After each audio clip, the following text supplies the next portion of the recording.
Hello, this is Mark Wildman of Wildman Athletica, and today we are going to work on our half kneeling clean and press.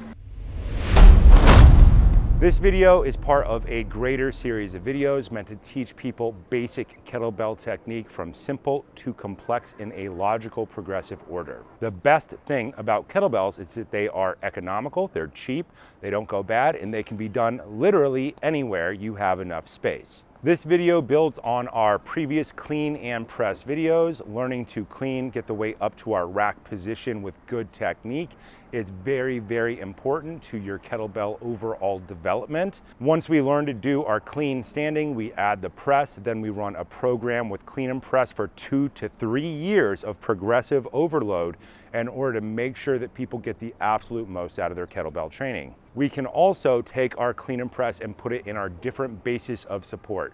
Standing is the first base of support, half kneeling, one knee on the ground, one leg forward, one leg back. The bottom of a lunge is the second position that we do our clean and press in. This specific version is a breakout exercise that we use when training for Turkish get-ups.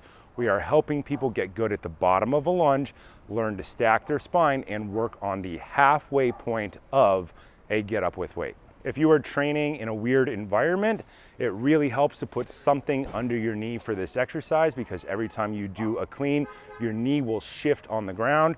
I am simply using a sweater in a travel bag to place on the ground to put my knee down in this alleyway.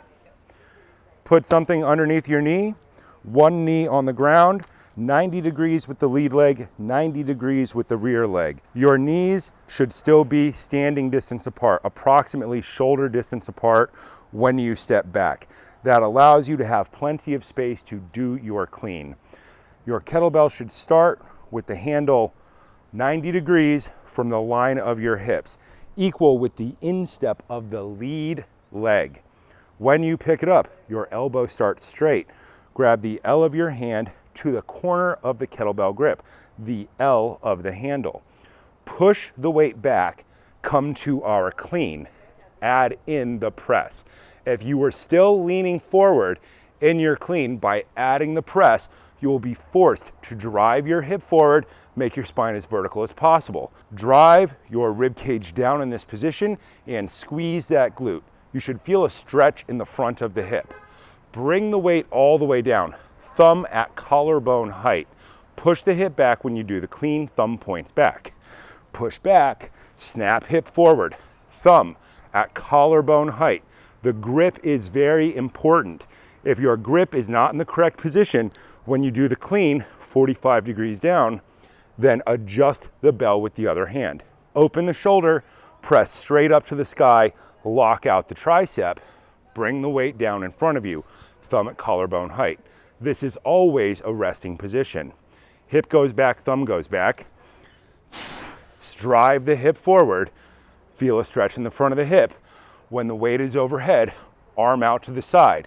That helps people square their shoulders to the top and put their hip directly over their knee and under their shoulder. Bring the weight down. Push back, clean, press. Bring it down, pause every time. To add breathing, exhale everywhere.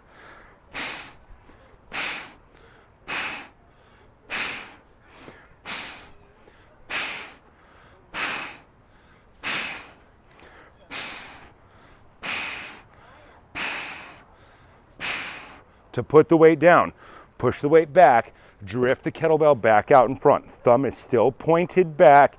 Kettlebell is equal with the instep of the lead leg. When you are learning kettlebells, we focus a lot on these lighter weights so people can work on their technique, and we exhale everywhere. When you exhale, your core will involuntarily contract, which will help you learn to stabilize your spine better. Exhale at the bottom, exhale on the catch, exhale on the press, exhale on the catch. 4 breaths for every 1 rep count. As the weight gets heavier and heavier, that may change. The bigger the jump between weights that you have, the more your breath will change.